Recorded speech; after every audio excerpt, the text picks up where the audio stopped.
bit of a break because the boss has had a lot on her plate, but it's great to have her back co-hosting our magnificent podcast, Inclusion Talks. And I'm talking, of course, of Cindy McDougall, and we're here for KISS Professional Solutions. And KISS Professional Solutions are the largest independent provider of copiers and printers in Victoria, with a larger small business in Melbourne, Sydney, Gippsland, Shepparton and Albury.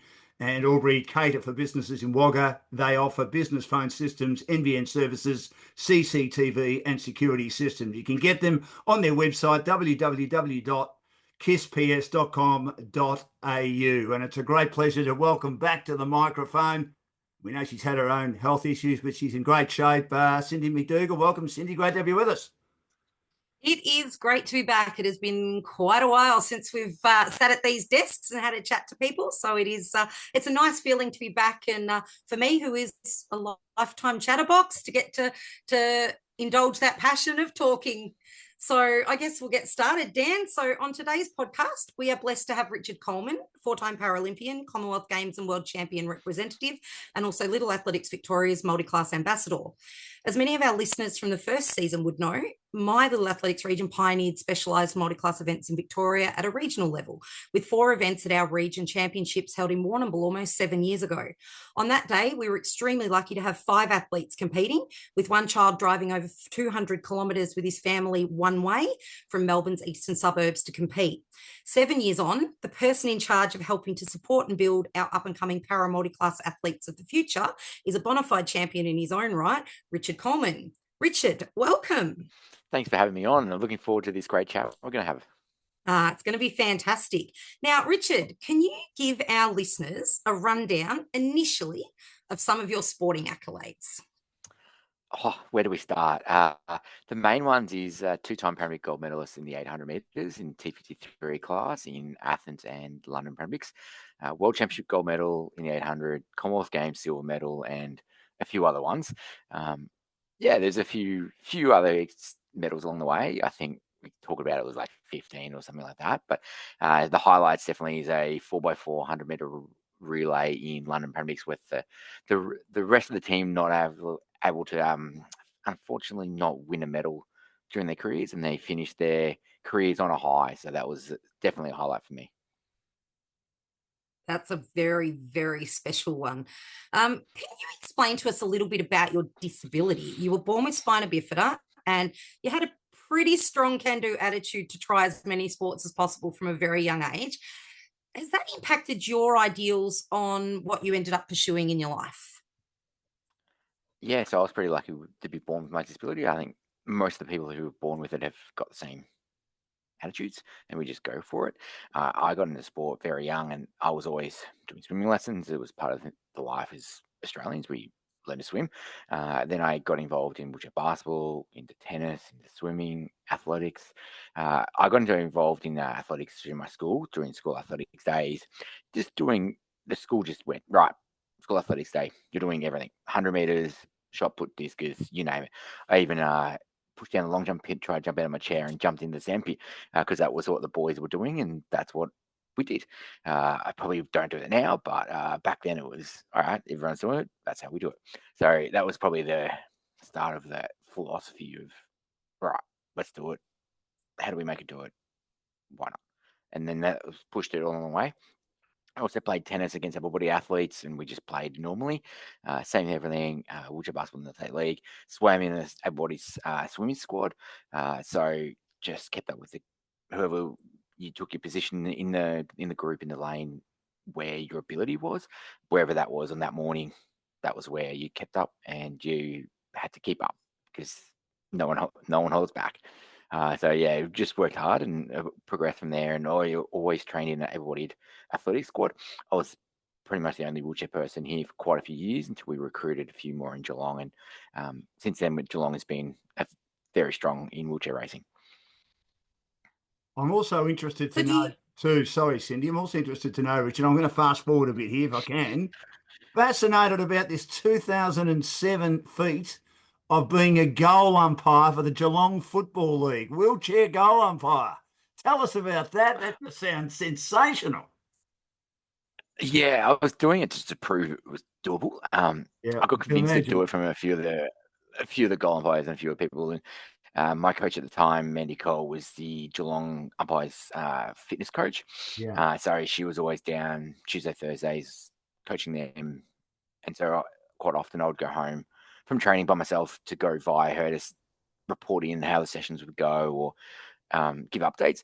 And then after a while, I got to know a few of the umpires, and they were like, "Come on, you can do this. It'll be easy." And I was like, "Oh, I don't really need to be pushing around the field doing central for 2 hours on a Saturday when I'm already doing 10, 20 sessions a week of training." It was extra training. I was like, "Oh, that's a lot of workload on top of already the heavy workload I was doing." So they were like, "Oh, boundary's easy. You just go up and down and throw the ball back in." I was like, "Oh yeah." But and then it was like, why don't we do goal umpiring?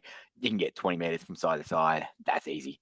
I was like, ended up being one of the quickest from side to side as well. And we never had issues. It took us quite a while to get through the approvals process to get allowed to do it and prove that it was safe and we could all do it.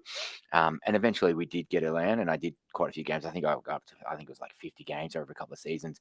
But my problem was I was always overseas in Europe or America, mostly Europe during the European season racing, and so I'd miss the majority of the football. I would get early in the season when it was still nice and warm before all the winter rains hit, and then if I did come back in June, July, I would go, 10 degrees and hail, not very keen, guys.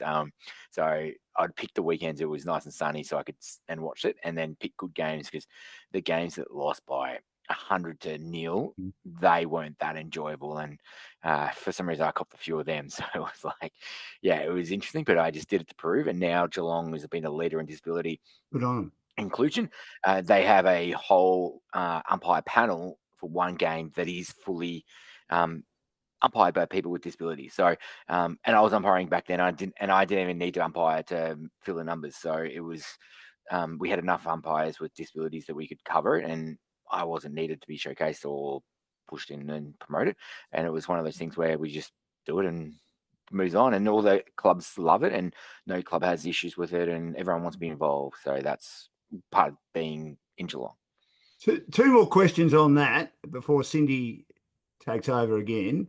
How proud are you of that you started it, and now they've got one full game of all ability people being able to umpire, which I think is sensational. I think it's a very good competition. I think it's a very forward-thinking league, being heavily involved in local football, Richard. And the other part to that question is probably a silly question, but I'm well known to ask silly questions. In the middle of winter, if you're ever stuck in the middle of winter, did you, and this is again, as I say, silly, did you have to change your wheels of your wheelchair just in case, with the greatest respect, the ground's lacking a bit of drainage, you might have got bogged in the goal square? We definitely picked the better draining grounds and the ones that didn't have big boggy patches, and which the quality of the ground. Yeah, And I definitely had my favourite grounds that were rock hard, and there was correct.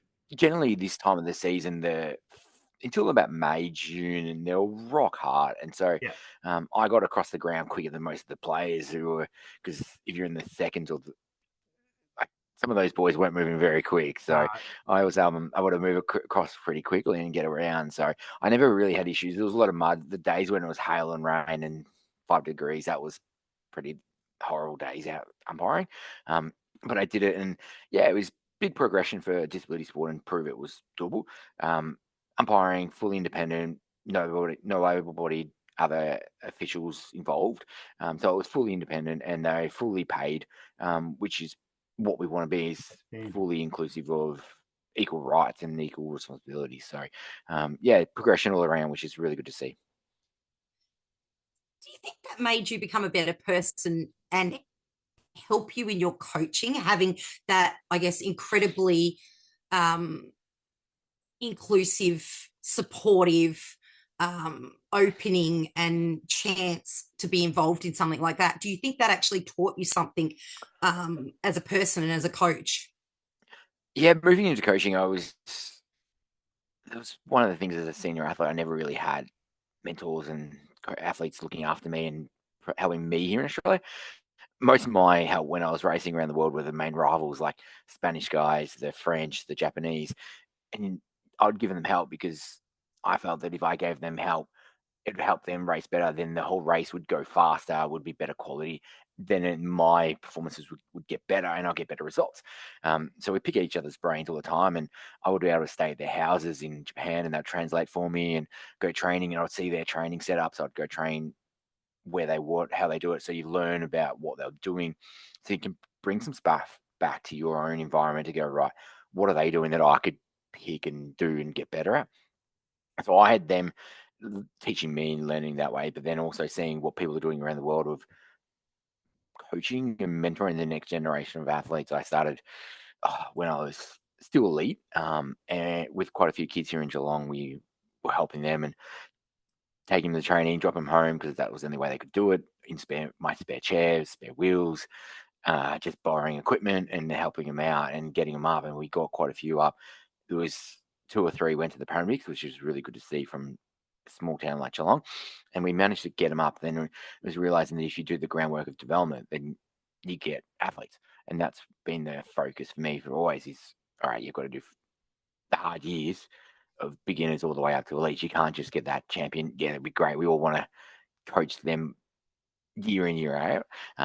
But it doesn't always happen. So now, as I was at the end of my career, the peak years, we started coaching more and more, and I took on more athletes, and then started my own squads to build and go, right, prove if you do development, you'll get athletes at the top end. And because we're seeing a drop in numbers and quality across the board, so we were developing, and now we're seeing that result, and everyone goes, all right, Richard's got the numbers in the squads.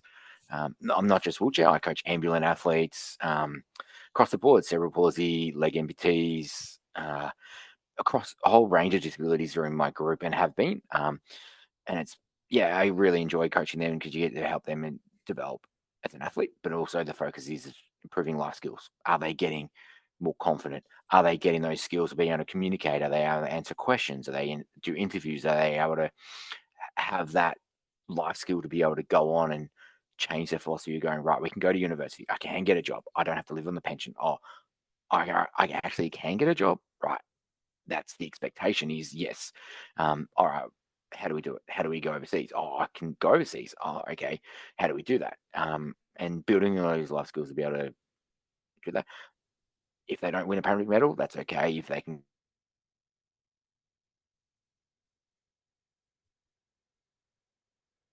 win a Paralympic medal, but there's a whole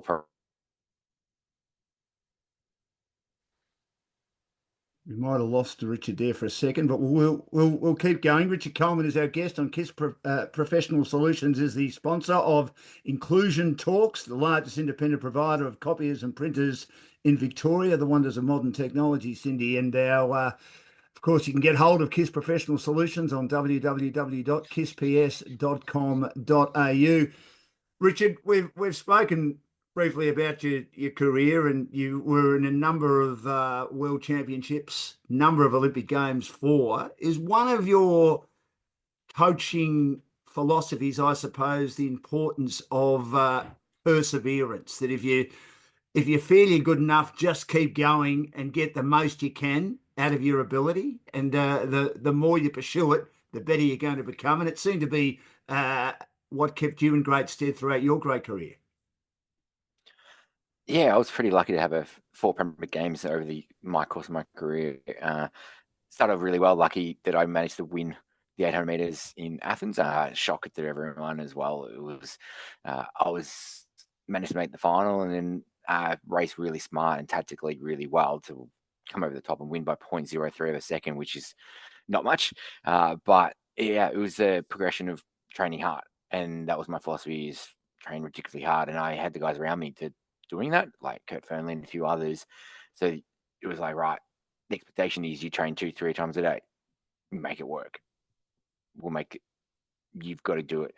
And then as I went through my career, my philosophy changed and went, right, to stay at the top, to go to the top, I've got to race the best.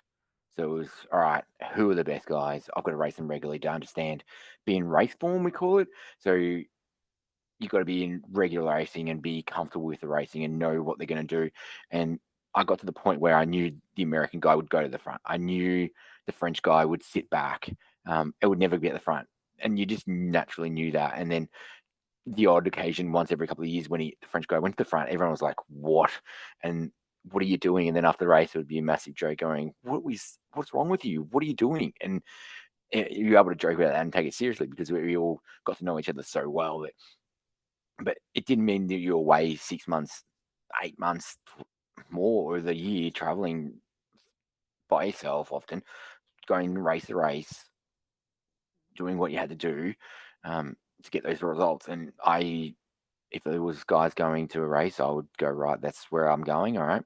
Yes, you'd take the cheap train or the flight in Europe and get someone to pick you up or another train or a taxi, and you just make things work. And that's what elite athletes have to do these days, unfortunately. But I think the model's changed a lot. We were very lucky that over my career, funding came up, and that London period was probably the best we had it as elite athlete with the funding grants if you're winning. But unfortunately, then you also had to win to keep it. And that was that expectation of every year you're medaling. You're going to keep medaling and to get funding, and then you had to keep performing, and then you had to keep doing it year after year, which is pretty hard to back up championship after championship every year. So then you guys coming through, it's in a whole new world. And they're finding the challenge of stepping up from, there is a big step up from juniors to opens to making the team to making a final to making top 4 to making a medal. There's big steps. It's not just, all right, I can make a world champs and then making the final and then winning a medal there's nothing different.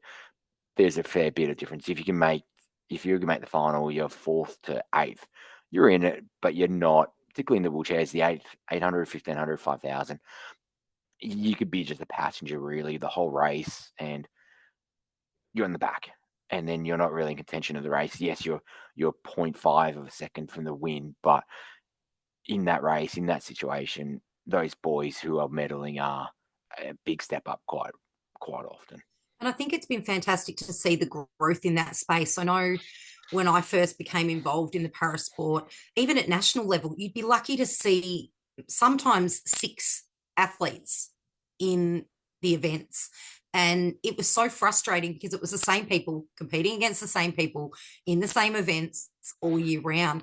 But even now, looking at nationals, there are races where, yes, some of them are still like that, and we've got some work to do there. It definitely needs more promotion and more building, but it is getting better. What do you think, Richard?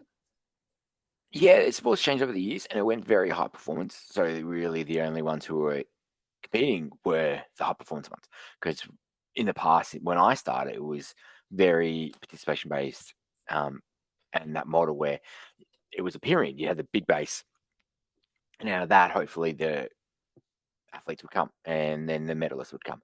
And then it became target, medalist, target. We want gold, and that's where there was a lot of stress and pressure to come up. And if athletes couldn't do that or weren't able to do it, that was where the drop off was, and it was expectation. It was right. You're in the sport to win a medal. It's not in the sport to enjoy it, to have fun, to develop over the next 10, 20 years, to potentially maybe be there in 20 years, which is what it can take. And people think it's going to be a 3-year process for an athlete. Most athletes, particularly in wheelchair racing, have been 10 years. Most of the guys I was racing against were 20 years. And everyone goes, oh, it's a 3-year cycle to the next Olympics, Paralympics. And it's really the 4 or 5 games later we're looking at. And that's where the development happens, where we started realizing it 10, 15 years ago. And when I came back in juniors, so I came back in where I started. My very first state team was the Pacific School Games in 1996. After a couple of years of doing the state championships, finally made the team as a year 6, 12-year-old.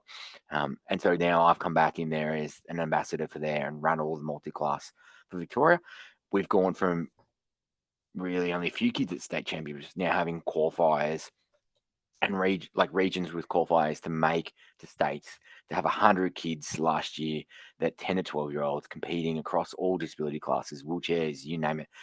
And then we had, the first year, we had 1 kid make the nationals. Now we can have 30 kids we've got qualifying standards. And it's a high performance qualifying standards. So there's the expectation there is a nationals. It's got to be high performance. It's going to be, the rules are set. And we're seeing the quality of that. When we've now had that over the last few years, our we had 2 athletes make the Paralympic Games in Paris who have come through that primary school team who have gone on and won medals. We had one other boy just miss out on making the games. And so we see that you set that standard. Yes, we want the games now, but it was a 10-year process to get all these kids. And yes, some kids go off to cycling, some go off to swimming, basketball, and a lot do stop. But that's progression of every sport, everybody, para athlete. There is progression and dropout. We're trying to not let as many drop out and keep as many in the sport. And hopefully some go on to the team. It doesn't matter who they are, and hopefully they go on and hopefully they win, but it's about participation and get that experience for future games and the like. And then with little athletics, I started little athletics when I started 30 years ago. There was no multi-class. We had no state championships. We had no nationals. We had no relay championships. We had no combined championships. And over the last 10 years, I've been able to bring all these in. And we now have 2 days of state championships. We have relay championships. We have combined. We have state teams. We've got development clinics. We've got all these things. And it's days the other week, we had 50 kids competing, and it was very high performance. And these kids you look at the results and you're like, okay, there is development and progression there, and they are very, very good kids now, which is great to see. So what do you think, if Go on, I can Cindy, ask you just go. quickly, Dan, Yep. what do you think the easiest thing at a grassroots level, so your centres, your little athletic centre in the middle of a regional area, what do you think the best thing they could do to promote themselves to actually help build that participation, but maybe don't know how to? Yeah, I think some of it is just that para-athletes are just athletes. That's the number one key, is treat them as like an athlete. Yes, some will have to have modifications, but that's secondary. The priority is get him involved, treat him as, sign him up to your club, take him down to a training, get him to do it. A lot of the things, if they're an arm amputee, they're exactly the same as an able-bodied sprinter. They do exactly the things. Doesn't impact their legs. Yes, cerebral palsy may have differences, but then you go, right, rather than running fast feet or running high knees, you do it walking, you do it slow, you do it controlled, so they learn the movement over a period of time. And it may take a number of years before they can do the exercises or the drills in the right movement. And it's going to take time, but there is no barrier to it. It's not segregation. We don't want to have, right, you elite able-bodied kids over here, you para kids over different corner, different separate, different days or anything like that. We want included in the age groups, proper training, being considered elite, and also not being caught out and not being identified really as promoted on a pedestal just because they have a disability. And that's what we want is, right, yes, they do a great performance, call it out, get a record, perfect. But it's not just, right, you do 100 meters, you are calling that out. It's every kid does 100 meters. There's no difference. So that's where we're trying to get it, is going, right, the expectation is competing.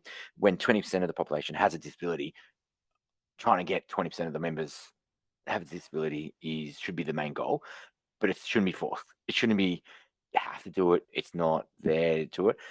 But also reminding the clubs it's not there to be inspiring to the parents, to the club, to have people with disability involved in your club. We don't want to be seen as, oh, we've got kids with disability. It's so inspiring. Yeah, it's not inspiring to see the kid. We've got a kid with a disability competing in a club.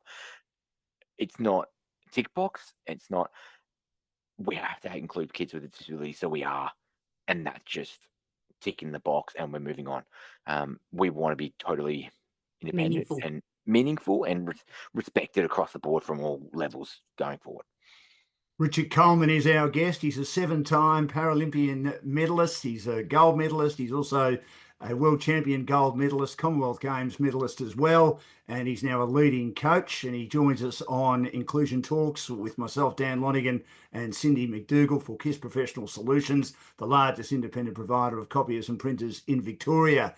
Interested in getting a response from both of you on this. There was a big athletics meeting in Melbourne on the weekend. 10,000 people were there. If you had have listened to the media or watched the media, there was only one person running. His name was a 17-year-old teenager called Gout in the 200 metres. He got narrowly beaten by young Kennedy, who also won the 100 metres. There were plenty of other good events. We had a lot of fine performances in the Paralympics last year in Paris. And we had a lot of great performances, one of our best ever efforts in the track and field in the Olympics. How frustrated are both of you that there wasn't more coverage outside Gout? Richard, you can start. I think we got a lot of coverage. It was on Channel 7. We got live coverage for once. It's been a long time to get this back. I remember the heydays of the late 90s and the early 2000s when the old Olympic Park would be full, standing room only, and massive crowds coming out every year to see some of the major Olympic athletes come out, and the para athletes were racing out as well. And then we have those leaner years, but we've still got the athletes. The athletes are still medaling in Olympics and Paralympics. They're still working hard, still coming around and achieving great results. And there was some great results on the weekend as well. And we saw that from across the board, not just Aussies, but the Victorians as well. We've got some great athletes and up and coming ones here. And in Geelong, Mia Gross, we've got to make mention of her being an Olympic athlete now and grew up in Geelong and came through the Geelong little athletic system. And I remember her as a little kid and coming through and always had a great smile. And he's one of the most fun athletes to be around. So it's just a joy to watch her run and enjoy being an athlete. And that's why I go and watch these events as well if I'm not competing.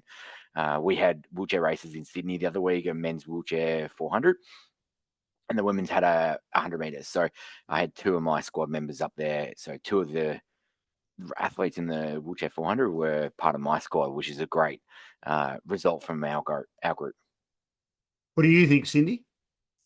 Yeah, look, I'm probably a little bit agreeing and disagreeing on that. Like, I love the coverage. I think it's so important to get it out there to the everyday community that you can just turn on your television and you've got athletics in front of you, in front of your screen, and you can get involved in that spirit. And it is an awesome feeling being at the track. And it's great that opens up the opportunity for people to feel that at home. It was really frustrating. And I know Jared Clifford and Rhiannon Clark have made some pretty great media posts and have brought it in, I guess, to the forefront, that it was really disappointing that the actual media coverage didn't start till 7:00. So the para events were scheduled for sort of 5:45, 5:50. So most of the para events, and they had Paralympians in those events as well as grassroots. We had a little athlete, Kira Wright. She'd come through the para little ass system, and she was actually competing in it, against Ella Party, who's a longtime Paralympian, and Rhiannon Clark, and they didn't get that coverage. And for me, that was really disappointing, because I think it really was an incredible opportunity to showcase the levels of participation that are building. So you have grassroots, you have young, you have the older, more experienced. There wasn't wheelchair, there wasn't frame running. It would have been great to see something like that there. What do you think, Richard? Yeah, it's surprising because 20 years ago, even up to 10, 15 years ago, the wheelchair guys, we used to have a wheelchair race in an 800 or a 1500 for the middle distance guys in Canberra, Sydney, Melbourne, and Brisbane. And so it's gone crazy going from those years when we used to have the opportunities and full fields and 10 wheelchair guys on the start line to having it. And we only found out my guys found out about 3 weeks before Sydney that there was an event on and they were invited to go up. Yes, they got funded. Yes, they got hotel flights, which is great. But then the next step is prize money. And we've been told multiple times that we're para athletes, we're not other athletes. Prize money was for the IAAF able-bodied athletes, all right? Or the sponsors is only for the sponsorship for the able-bodied athletes. And you're like, well, hang on, we've got to do the rules for drug testing, for sponsorship. So we had to cover the logos. So it was meeting the rules of IAAF logo rules. One logo on the body, one on the chair. You're like, okay, so we're meeting the rules in 2 out of the 3, but then you don't consider us athletes Equal prize money. Oh, okay. And where I was frustrated, my whole career, we never got prize money at these national series. Every time we race, I didn't know there was prize money available.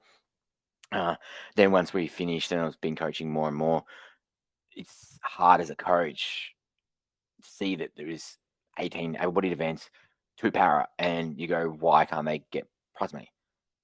Yes, it's not on my event, it's the Ambulan 100, but it helps the sport overall, helps the athletes get better, progress. It doesn't matter if it's not top tier, if there's 3 tiers of funding for prize money, even give it 3rd tier. Make it look like it's a meaningful event and on the program. Don't be a token and inspirational event to have it on the program. And that's what we don't want to see is included because we have to, because it's inspiration. It's inspirational to see the para athletes involved in the program, competing in the 100 meters ambulant men's race. It's not, they're elite athletes and they want to be treated as elite because they're pushing for that, but it's not being pushed as inspirational, going, oh, great to see these para athletes here. Tick. That's where the media needs to change, and the story is changing.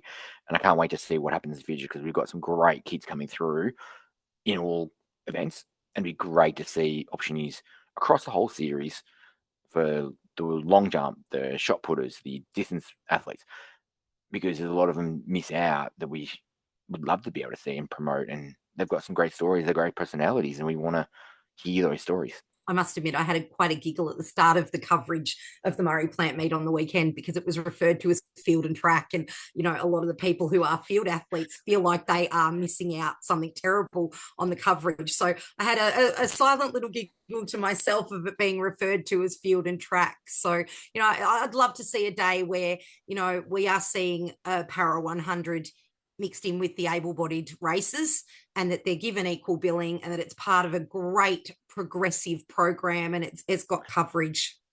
And I think we're there at the junior stuffs with the primary schools we're doing in secondary schools. The little athletics I'm at, our programs are spread out through the whole program. Great. And quite often the 100 meters para ones, then it follows into the able-bodied hundreds, or the 800 is the para 800. Then it's the able-bodied 800, or the able-bodied 800 first, then the para ones.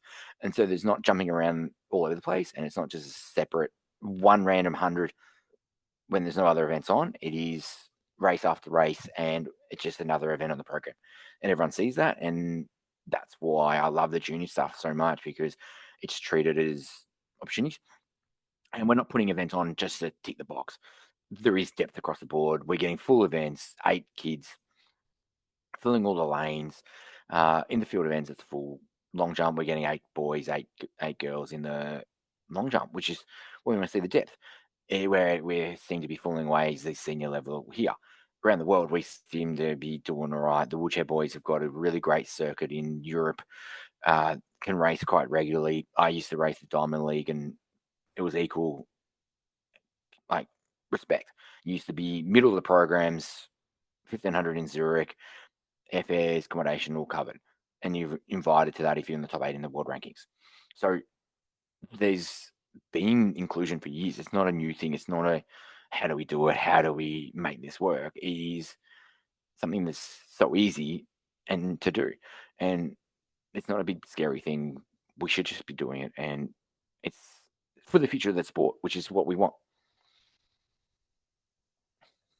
Now, Richard, just a question for you. Cindy, you've got your mic off at the moment. That's okay. Good on me. One of the children had walked in, guys. Sorry, listeners. Yeah, I saw that. You're doing magnificently multitasking. That's all right. Now, just a question for you, Richard, from me.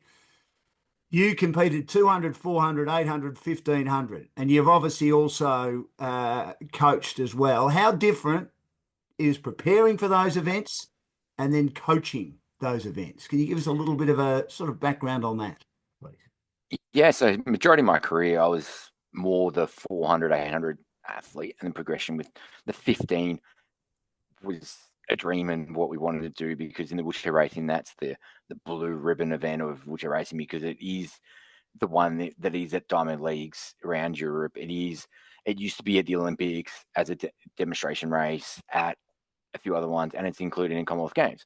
So everyone wants to do that race and be good at that one. And it's more action packed. There's 10 athletes in a very small space. Anything can happen, and generally does in the 1500. But I love the 400 was speed for me. The 800 was tactical, and that was my strength, being in the right spot at the right time. And then as my career progressed, post London, I moved up to really focus on the marathon, because I thought that I needed to develop some back end endurance and that longer speed to be better long term, and more so to do something different rather than just always racing 400, 800s, let's go and race some marathons, see the world and enjoy something different, and learn from racing the marathon, because there's a whole different race, and you hurt in the marathon is a thing that most people can't understand until you get to 36K in a marathon. Then you know that pain. That muscle burn. The hitting the wall is everyone calls it, is a whole new experience that you're definitely good. But it was funny. 2013 I moved up to it properly. After Beijing I did a couple of marathons up to London, but really after London I did 9 marathons in 2013, which most able-bodied runners do 1 or 2. Yeah, I managed to do 9 around the world. Yes, quite a lot of them were the easier, flatter courses, but I did a couple one Sunday, went to another country, did it the next Sunday as well. So back-to-backs, we call it. I've heard of some of the wheelchair boys doing 5 back-to-backs or 4. No, I definitely couldn't do that. I was definitely very exhausted, but you can do it if you do the right recovery. If you do recovery after the race, ice baths and massages, then during the week, Monday, Tuesday, Wednesday, you do the recoveries. By Wednesday, you start to do easy recovery rolls. By Friday, you're back pushing. And then Sunday, you've just got to hope that the weather's nice to you and you enjoy the pain, and the body is okay for the next marathon. So, but the funny thing was I was top 10 in the world in the marathon, but I went under the world record in the 800 and I broke my 100-meter PB, which I raced a random 100 meters at Switzerland one meet in 100 just for help out the Swiss juniors with numbers. And I did a PB and I went, what is this? Why is was your favorite track though? Yeah, one of them, yes. I did have a joy with Knoxville. But I did get to base there quite regularly and have the opportunities. But there was a lot of marathons around the world that you could go, right, this is why we're doing it. Wheelchair training, I learned over the years to have to do more mileage. When I was junior and coming through my career, my coach was taking it as a sprint philosophy, but we always did more training. So when it was a 200-meter program for their body guys, I would do 400-meter workload, and if there was 6 400s, I would do 10.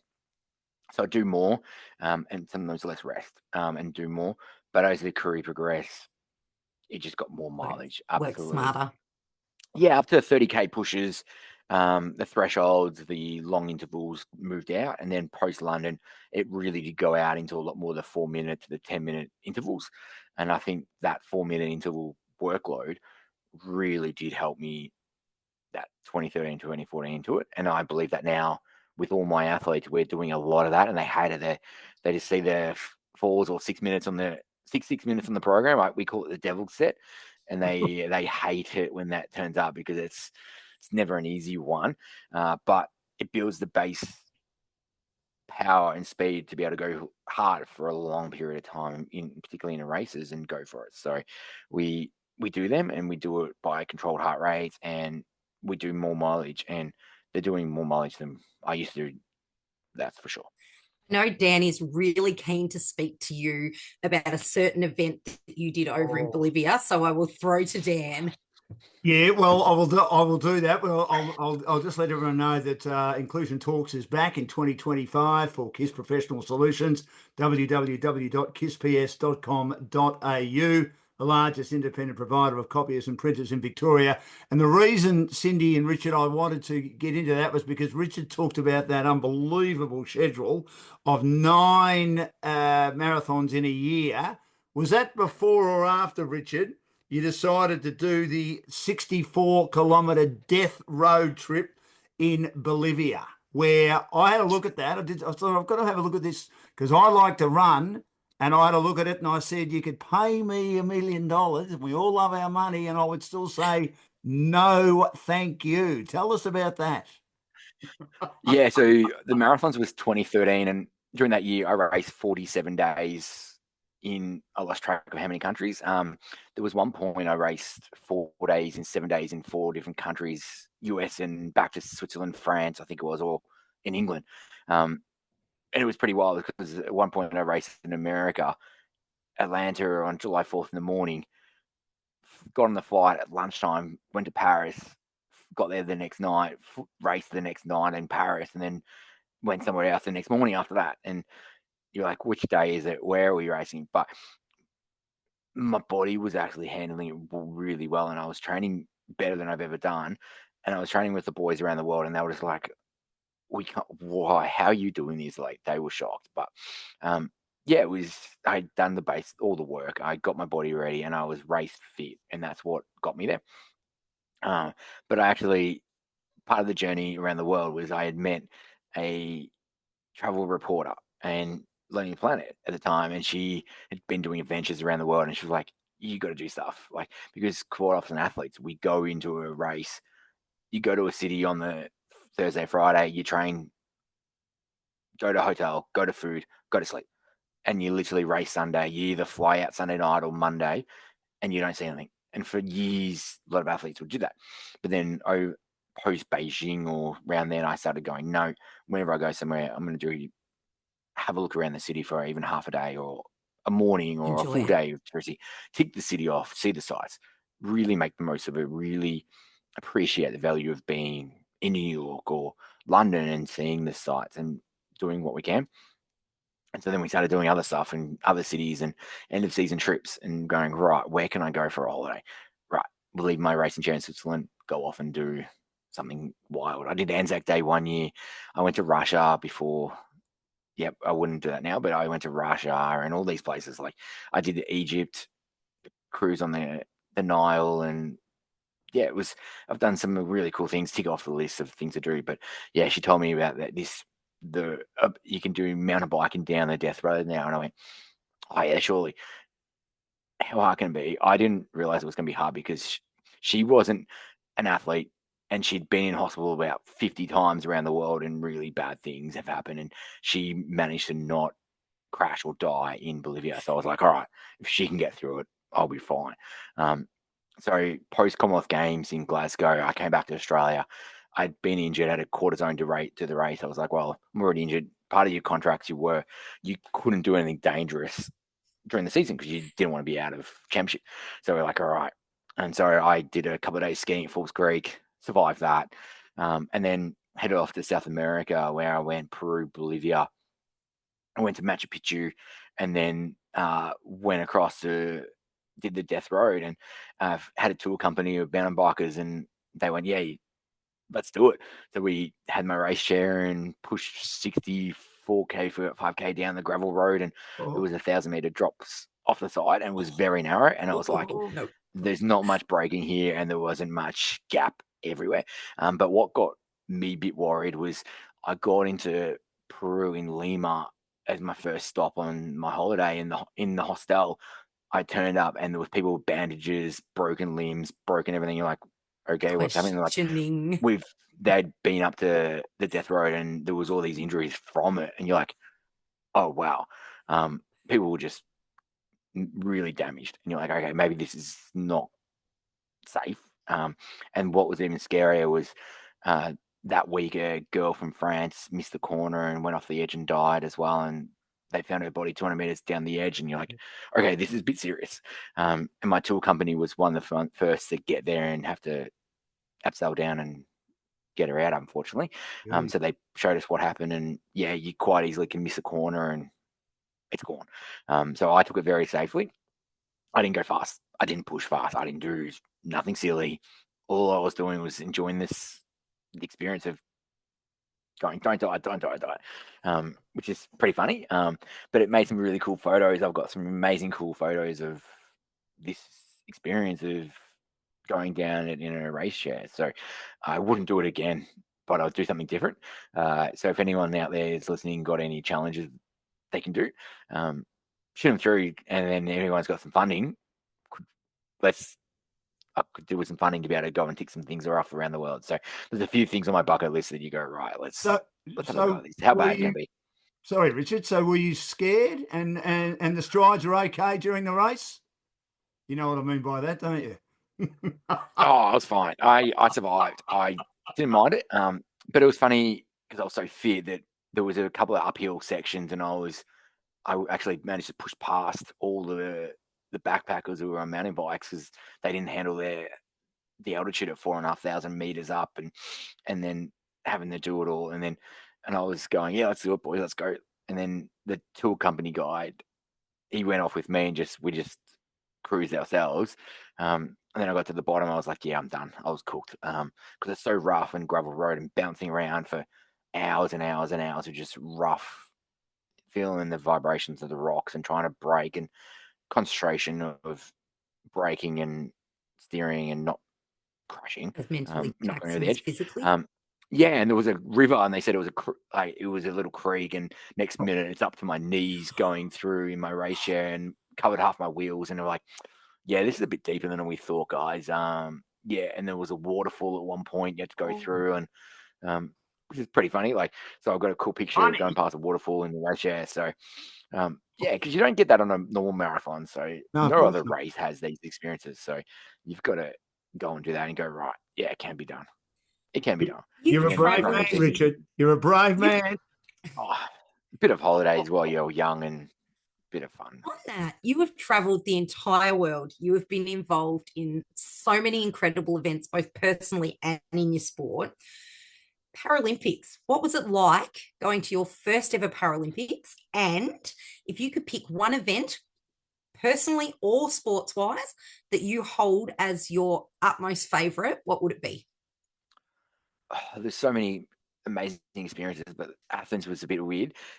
Athens for the Paralympics was interesting because the village wasn't quite done. It was there, the crowds weren't big, and it was like small crowds. But then it changed to Beijing was a whole different kettle of fish with full crowd, stadium packed every night, and crowd like cheering. You couldn't hear a thing if the Chinese was winning, and like I was in a race, and you were definitely deaf from when the Chinese was going to the front, so you knew who was winning. But then London, a whole different experience because it was paid. Everyone was paying to be there and wanted to see the Paralympic sport, and it was for a meaningful thing. I had friends who tried to get tickets who couldn't get tickets to my events because it was sold out all the time. But it was lucky because I had so many friends from around the world that I met over my time who managed to go to London or were in London, living in London, who got to see me race and see that experience of a London Paralympics in full crowd. That was really the best thing ever, seeing that and seeing so many friends and family in the stands of London paying and then experience that win. And then the joys of London was so much fun. Rio was a bit different. It was full. It was such a big crowd, but it was a different experience as well. We couldn't really go and experience Rio as like you could. It was more controlled. It was more safe. Then I've heard stories of Tokyo and Paris. I was lucky enough to go to Paris and watch an athlete I was coaching, Sam Rizzo, go there and race his events. So I paid to go over and watch it. First athlete I've coached to make it to a Paralympic Games. So managed to do that. Unfortunately, I didn't go to their World Champs 2 years later, where an athlete win and break the world record to win the gold medal of the world. So would have been good to go there, but when you're unfunded and unsupported, then it's hard. You've got to choose where you go and do it, and the mortgage comes first. Yeah, so it was one of those things where Paris Paralympics was so much fun. I loved being in the crowd and not having the responsibilities of racing and the stress of and the pain of the body and everything. But I was getting frustrated with the tactics the boys were using and saying, why is he sitting there? It should be up, like move, like yelling out, going, move, come on. Because people were in the wrong spots or someone was not doing what they should have or expected. And it was interesting being there for the first time because Tokyo was on TV. So Tokyo watching you could cope with because it was on TV. This one being in the stands with other athletes from my generation was a whole different thing. Races around the world, I love the Diamond Leagues. The Zurich Diamond League was definitely a favorite. It's a 1500 wheelchair generally. It's invite only. You consider elite with the Usain Bolts. You go to the dining hall, like hotel, food restaurant Area. with Usain sitting right next to you, and all the athletes are just chatting away to everyone. And it's not like the elite athlete doesn't speak to anyone. It's like everyone will speak to each other, and you get to know these guys as athletes. So you see them in Paris, you see them in Lausanne, in London, and you get to know them as people as well, which is why I loved it. And the marathons, I loved doing all the marathons, but London definitely is definitely a favorite. Coming over Tower Bridge, knowing that that's only halfway and the pain's about to really start is a joy. And then coming around Big Ben, that was all right. that was very cool. So did that. Also, Peachtree is a 10K in Atlanta. It starts on July 4th. The wheelchair go off at 6:55 a.m. National anthem is going. There's massive flag right there. But why we love it is it's live on TV. Wheelchair race is fully live. Really? So they show the race full live. Wow. Then the helicopters and everything go back to the start and watch, and the start of the elite men and women start after us. So the elite wheelchair guys, get to the finish before they start, and so we get full coverage live on TV and across America. And that shows, that's why you go to it, because you treat it and it's worth that. You're the marquee event, and not them, which is awesome. yeah, they're starting the race, and you hear the anthem, and the gun goes, and you go, and then you've got something like 50,000 or 80,000 runners behind you, and you just go, all right, let's get Wow. there. And yeah, it's going to be pretty wild. So we enjoy that one for sure. Tell me, did Usain Bolt eat much when you sat next to him in the All food athletes do well. area? You see people everywhere, and you get to know the ones you see here all the time. And definitely, like, I always loved crossing paths when the shot putters are on, Valerie Adams from New Zealand. Oh, She's yeah. such a lovely person, and we got to know her That's very nice. well. So whenever there was a Diamond League that we're both at, it was like good to catch up. And there were athletes from various countries you got to know, and you're like, your event's on here. All right. Like, you got to catch up with them and see them, and you got to know them as people, which is really good to see.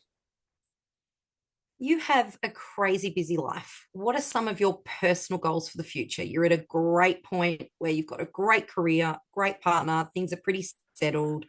Where do you see yourself in 5 years' time? Oh, that's a tough question. Every year it changes, and every moment it changes. And yeah, you just keep working one day at a time and go, right, the long-term goal is to be successful in sport and life and in business and in coaching and money as well. But you just got to work on all those things. And yes, it takes time. And being an athlete was 20 years to get to where we wanted to be. It took 20 years from 1995 to 2013 when I was 2012, 2013, 2014, when I was really at my peak. So everyone wants success now, but actually there's a lot of hard work between now and then. But yeah, I love it. I'm missing the travel. I'm missing living in Europe 6 months of the year, but I love being in Australia and just being there in bed and just work and do all the stuff here and being around. Saving money is really good. Athlete lifestyle is very not conducive to saving anything, and because all your money goes on getting to the next race that next week. And it's hard when you're at that and you know top 6 has prize money, and you know there's 10 guys in your group going to the final corner of the race, looking around going, trying to count, and because everyone will be counting who are the top 6 and trying to be in front of that, and make sure you pick up even $200, $500, because it all counts. It all will help hopefully over the season. So yeah, we're going all right. Yeah, add a few more things to my wall here. I've got a office wall here with a few Geelong advertisers of my gold medals on the framed up on the wall, and degree, and a few other bits and pieces. So we'll see what happens, and see what else I can collect from my travels. Hopefully some coaching accolades from some of your athletes heading off to greater, bigger things. Yeah, I was actually putting a list together recently of some of the things the squad have achieved, and it's like, all right, the list is already building. It's a world record, a world championship gold medal, a world championship finalist, a Commonwealth Games finalist. There was marathon wins. There is the Ausday 10K win. There is Australian records. There's Australian Open record. There is Oceania record. There is junior records. And it's just like, okay, all right, let's continue to see what else. What else do we need to achieve? Yeah, sorry, trying to tick on one thing at a time. Yeah, trying to keep across the board. And yeah, now having the next group of athletes come, and we've got a great group of kids now in my squad, and some great adults who are really good mentors. And Ali, he's an Afghan refugee in my group, and he's now come along so very well, and he speaks 6-7 languages. So whenever he's training, I get him to call. Yeah, I get him to call the starts, and I get him to pick the languages. So he's got to go home and learn what is on your marks and set in different languages. And then, but it's more so to teach the kids and teach the other people, like the kids, really these opportunities like that. And you only speak one language. All right, he speaks 6. All right, yes. all right, we can work harder, we can do these things and do all these amazing things and have a great life and be able to do these cool the things. whole athlete instead of just the sports person. That's it. And I'm now trying to set him up with jobs. I'm setting him up with hopefully sponsors. He's got some of my wheels, my old training kit, and to help him along the way as well. But we're now trying to get him a bit more financially settled because, yeah, still living on the pension and is not great. And you can't do much of that with an athlete. And he can't go to many races. Like I drove him to Canberra so we could get to Canberra. We did the trip up to Canberra. We did the race. We drove home. Everyone's like, right, why don't you fly, Rich? I mean, well, I could have potentially afforded it, but he couldn't. So Yeah. I ended up driving so that he could get there, had no expenses. He got there and was able to race, had the opportunity. And that's where what some of the things you've got to do, I do for my athletes is like, right, we'll just make it work. Let's go do it. Do you see that changing, Richard, anytime soon in regard to better funding for all ability athletes? Para, yeah, we're changing, and it's about athletes taking responsibility and doing it as well and progressing, but it's also our companies reaching out and getting on board with athletes of all levels, not just the number 1 or 2 athletes in Australia who, yes, they're doing really well, but there's 50 other athletes who have got nothing.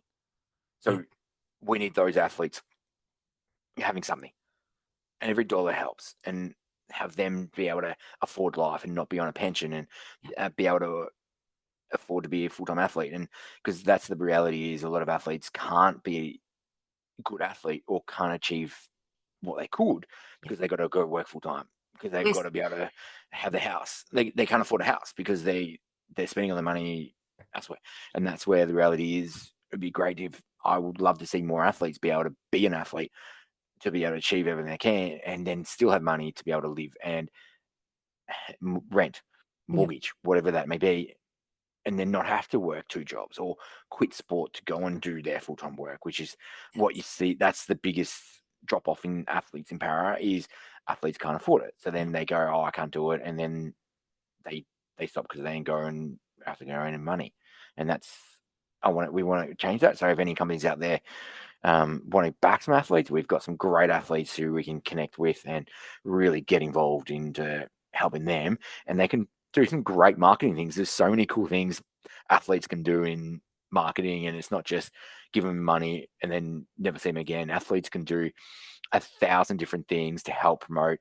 And it's being creative and trying to think unique of what benefits we can get each other, and athletes can really increase sales and revenue for the companies as well, which is what we want to see. So if any companies in Victoria want to get in contact with us, because it'd be really great to see.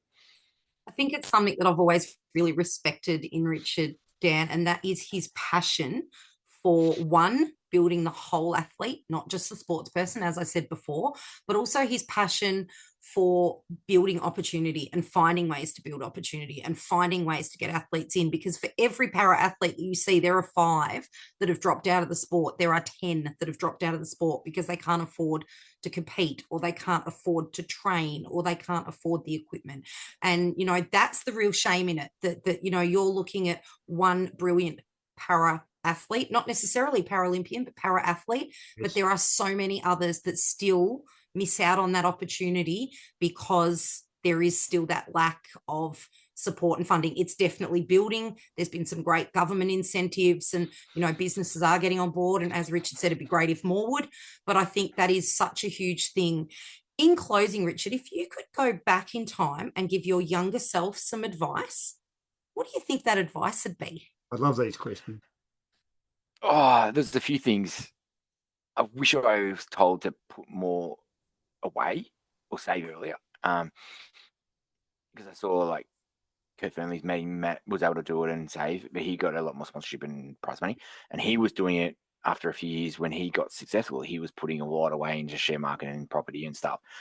Wish we had the funds to do that and be able to do it. But every $1,000 here, if you get $1,000 prize money, put $500 away in shares and just leave it. Yes, you want to be able to spend it, but coming out of your career with something is better than nothing. Yes, you got the gold medals. Yes, you got something, but also putting it away into super or elsewhere savings to have it for the future. Building your foundations. Building the foundation. Yes, you want that $500 now, but actually $500 in stock market for 20 years is going to be a lot better than spending it on a new pair of shoes now. Yes, that may be needed, but that's where I'm trying to really encourage my guys to go, right, what are you going to do with the prize money, sponsorship? Put it away. Where do we allocate? What do we need? That is some of the advice, but also for me, really, I didn't start traveling independently until 2006, after Beijing.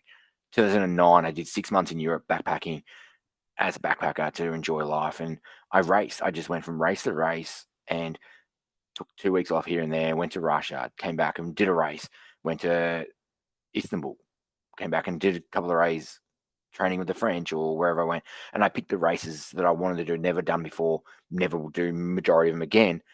But it was just that experience of doing that. I wish more athletes would do that. Go into Europe and just base and go. Now with the calendars and social media, you can get around and find what races are on and just go to it. Take the train. I remember 1 week I went from Lisbon to Venice on the train. It took me the whole week, and I did 12-hour days on the train to get across. But I went from race to race, but that was the experience of being that athlete life around Europe and going from there and getting rides from athletes from one side of a country to the other, and that's what I'll do. But also, I would have traveled earlier if I had the advice of why do we start after that?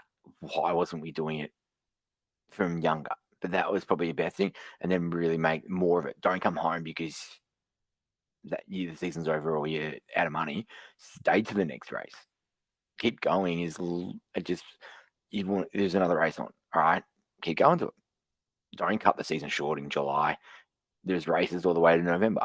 Keep going or go to these countries. And if you can get to a holiday place, go for 4 days in the middle of the week to a country, have a few days off, ticket to Budapest, go and see the city for 4 days. That's your break, rejuvenate, refresh your mind, get back into it. And then that weekend, you race in Paris and then you're good to go again. So trying to encourage all the guys to do that.